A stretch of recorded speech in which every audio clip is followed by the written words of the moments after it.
ఈ మౌనం ఈ బిడియం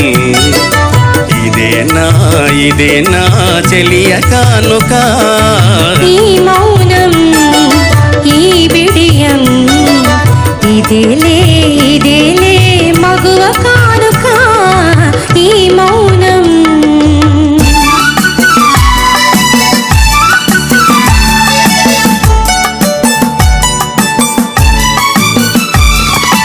ఇన్ని నాళ్ళ మన వలపులు వికసించుట ఎందుకా